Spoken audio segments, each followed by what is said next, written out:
Smart saving plan తో మీ ఆత్మీయులకు ఉజ్వలమైన సురక్షితమైన జీవితం అందించండి. టాటా ఏఏతో ఇది సాధ్యం.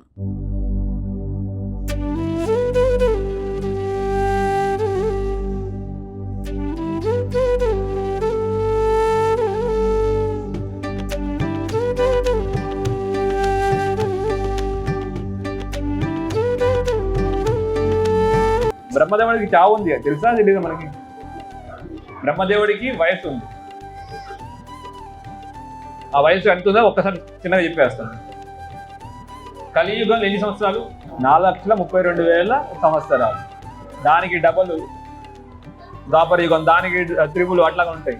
ఒక మహాయుగం ఎన్ని సంవత్సరాలు ఉంటాయి అంటే 43,20,000 సంవత్సరాలు. అంటే కలియుగానికి 10 టైమ్స్ అన్నమాట. ఈ ఒక మహాయుగం అయిపోయింది అనుకోండి, ఇంద్రుడు చనిపోతాడు. ఇంద్రుడు అనేది పదవి. ఇంద్రుడు అనేది పదవి. ఇప్పుడున్న ఇంద్రుడి పేరేంటి? పురంధరుడు. ఈ 43 లక్షల సంవత్సరాలకి ఒక ఇంద్రుడు చనిపోతాడు. అట్లాగా 1000 మహాయుగాలు అయితే బ్రహ్మదేవునికి ఒక పగలు, ఇంకో 1000 అయితే రాత్రి. అంటే 2000 ఇంటూ 43,20,000 సంవత్సరాలు అయితే బ్రహ్మదేవుడు ఒక దినం, ఒక రోజు. అట్లా 360 రోజులు అయితే బ్రహ్మదేవునికి ఒక సంవత్సరం. అట్లా 108 సంవత్సరాలు అయితే బ్రహ్మదేవుడు ఆయువు అయిపోతుంది. మళ్ళీ ఎక్కడికి వెళ్ళిపోవాలా? తిరిగి మన శ్రీకృష్ణ పరమాత్మ కలిసిపోవాలి బ్రహ్మదేవుడు అయినా. ఇప్పుడు బ్రహ్మదేవుడిని అడిగాడు వెళ్ళి, నాకు మరణం లేకుండా అంటే, అరే బాబు నాకే మరణం ఉంది, నీకు నేను మరణం లేకుండా ఎట్లా ఇస్తాను? ఇది అట్లా ఉందా అయితే పరిస్థితి? అయితే ఇది ఎట్లయినా తప్పించుకోవాలని అన్నీ పెట్టాడు. ఎప్పుడు చంపాలా? పగలు కాదు, రాత్రి కాదు, ఇంట్లో కాదు, బయట కాదు, ఆకాశంలో కాదు, నేల మీద కాదు, మనిషి కాదు, మృగం కాదు, ఆయుధాలతో కాదు, ఏ సంవత్సరంలో కాదు, అది ఏ మాసంలో కాదు, ఏ యుని నుంచి పుట్టి కూడా ఉండకూడదు. తను ఒకవేళ చంపే వ్యక్తి ఎవరైనా ఉంటే కూడా ఎవరి గర్భం నుంచి పుట్టి ఉండకూడదు. ఇట్లా అన్నీ చెప్పుకుంటూ వచ్చాడు. హిరణ్య కశ్యపుడే అని తెలివి ఉంటే హిరణ్య కశ్యపుడిని పుట్టించిన దేవుడు ఇంకెన్ని తెలివితేటలు ఉంటాయండి? సో మనం అనుకుంటాం నేనే బలవంతుడు. ఇప్పుడు నేను కూడా అనుకుంటానేమో, అరే నేనే బలవంతుడు, నేనే సిపి, నా మాట అందరు వింటాను నేను అనుకుంటాను. కానీ మనం అంతా ఇందాక అన్నట్టు ఒకటి కాలో దురితిక మహా అంటే కాలం అన్నిటికన్నా గొప్పది. మహామహులైన గొప్పవారు ఎంతో మంది జన్మించారు, మరణించారు. యవ్వనం శాశ్వతం కాదు, వృద్ధాప్యం శాశ్వతం కాదు. నిజమైన రెండే పుట్టుక మరణాలు తప్ప ఇంకన్నీ అశాశ్వతం, మనం వెళ్ళిపోతానే ఉంటాం. అటువంటి ఈ సమయంలో కలియుగంలో ఉన్న మనకి గొప్ప వెసులుబాటు ఏంటంటే, మిగతా యుగాల్లో లాగా యాగాలు రథాలు చేయాల్సిన అవసరం లేదు. దేవుని నామస్మరణ, దేవుని యొక్క కీర్తన. అంటే కీర్తన అంటే ఇంతకుముందు కాలక్షేపం అంటే కూర్చుని ముచ్చట్లు పెట్టుకోవడం కదండి. కాలక్షేపం అంటే పురాణ కాలక్షేపం అంటే ఏంటి? పురాణాల గురించి నెమరు వేసుకోవడం. అది వింటే ముక్తికి మార్గం. కానీ ఏం చేస్తుంటాం మనం? ఇందాక స్వామివారు చెప్పినట్టు ఎప్పుడో ఆదివారం వస్తే టైం వస్తే వస్తాం. లేదు పండగ రోజు కూడా చెప్పారు, అట్లా ఉండదండి. పండగ రోజు కూడా ఏముంటుంది? స్వామివారి పండగ అని చెప్పుకుంటాం, బయట పాడే పాటలు వేరుంటాయి, వేసే నృత్యాలు వేరుంటాయి. స్వామివారిని మర్చిపోతాం. మనమే అహం బ్రహ్మాస్మి దాంట్లోకి వెళ్ళిపోతాం. మనమే బ్రహ్మ, మనమే దేవుడు, మనమే ఎగురుతూ ఉంటాం.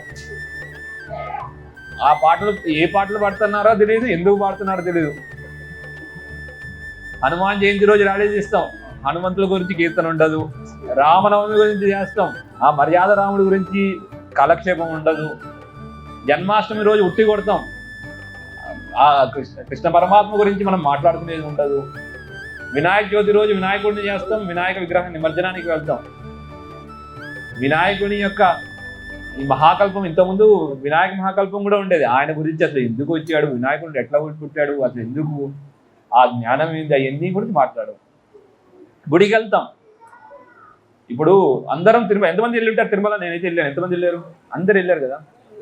స్వామివారు ఎట్లా ఉంటారు తిరుమలలో? అభయహస్తంతో ఉంటారా? అభయహస్తంతో ఉండరు.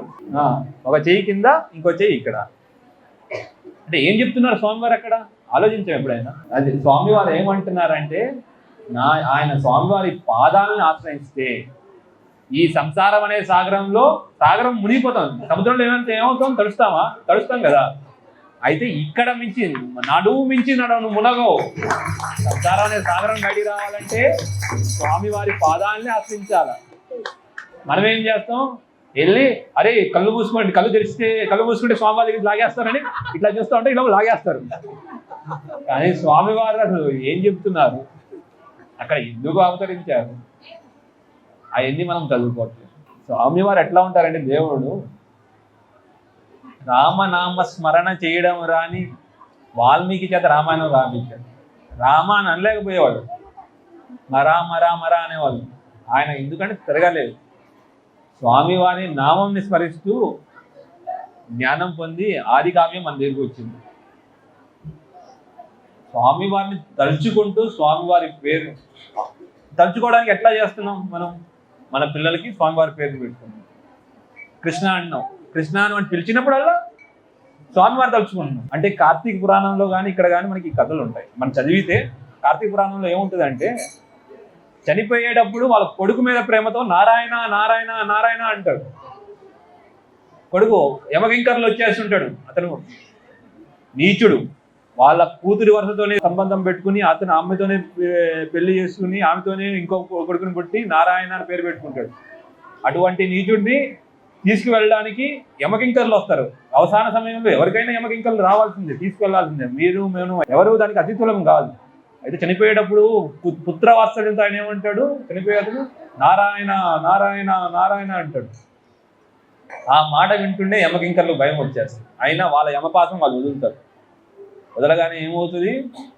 చనిపోతాడు. ఎట్లయినా చనిపోతాడు. చనిపోయినప్పుడు శంఖ చక్ర గదారవుడులైన వైకుంఠ బాలకులు వచ్చేస్తారు. వచ్చి ఆయన తీసుకెళ్తారు. యమదూతలకు అర్థం కాదు, ఇతను నీచుడు, కిరాతకుడు, వావి వరుసలు లేవు, జంజం చేశాడు, మధుమాంసాలు తిన్నాడు, నిషిద్ధ పని చేశాడు. కానీ నారాయణ నారాయణ నారాయణ స్వామివారి మంత్రాన్ని అవసాన సమయంలో అనడం వల్ల ఆయనకి ముక్తిని, వైకుంఠ ప్రాప్తిని చేశాడు. అట్లానే మనం తెలుసో తెలియకో మనం ఎట్లాగో మనుషులం, మానవ మాతృలం తప్పులు చేస్తాం. చాలా పాపాలు వస్తాయి, పుణ్యాలు వస్తాయి. కానీ దాని నుంచి బయటికి వెళ్ళేది ఎట్లాగా? స్వామి నామస్మరణ, స్వామివారిని తలుచుకుంటూ మనం చేయడం. ఇప్పుడు అందరం హరే కృష్ణ అన్నప్పుడు చేతులు పైకి లేపుతున్నాం. అందరం లేపుతున్నాం కదా. లేపకుండా దండం పెడితే ఏమవుతుంది? ద్రౌపది వస్తావని అందరూ విన్నారు ఉంటారు కదా. అమ్మ కృష్ణుడు ముందు కూడా రావచ్చు, ఇప్పుడు వచ్చాడు. ఇంకా నాకు ఎవ్వరూ లేరు, వారు వీరు లేరు, ఇంకా కృష్ణ జగన్నాథ పరంధామ నువ్వే నాకు దిక్కు. నా దగ్గర ఎటువంటి బలము లేదు, బలహీనత లేదు. ఏదన్నా నువ్వే, ఏది ఇవ్వాలన్నా ఏది తీసుకోవాలన్నా నువ్వే నన్ను కాపాడు అని చెయ్యి 2 చేతులు పైకి లేపిన తర్వాతే కృష్ణుడు వచ్చారు. అంటే కృష్ణుడు ఇమీడియట్గా వచ్చాడు అంతే. ఎట్లయినా స్వామివారు వస్తారు, స్వామివారు ఎట్లయినా వస్తారు. స్వామివారు ఇవన్నీ ఎందుకు చూపిస్తారు? ఇవన్నీ వృత్తాంతాలు కానీ ఇవన్నీ ఎందుకు? మనం ఎట్లా ఉండాలి, మనం ఎట్లా ముందుకు వెళ్ళాలని చెప్పడానికి. గజేంద్ర మోక్షంలో కూడా అంతే. 1000 సంవత్సరాలు గజేంద్రుడు కొట్టుకున్నాడు. నేను గొప్పవాడిని, నేను రాజు నుంచి గజేంద్రుడిని అయ్యాను, నన్ను ఎవడు ఆపుతాడు, నన్ను ఈ ముసలి ఏం చేస్తుంది? ఏమీ చేయలేదు, నేను ఎట్లయినా తొప్పించుకుని వస్తానని లాగాడు, గింజుకున్నాడు. పగలు రాత్రి, ఎండ వాన చలి అన్నిట్లో 1000 సంవత్సరాలు. ఆఖరికి నా వల్ల కాదు అనే దగ్గర నుంచి నేను ఏమీ చేయలేను, దేవుడా పరంధామా నువ్వే నన్ను కాపాడాలి, నువ్వు తప్ప నాకు ఇంకో దిక్కు లేదు, నేను ఒక్క నామమాత్రం ప్రయత్నం కూడా చెయ్యనని వదిలేశాడు. ఇంకా అన్నీ వదిలేసి జగన్నాథుని ప్రార్థించాడు.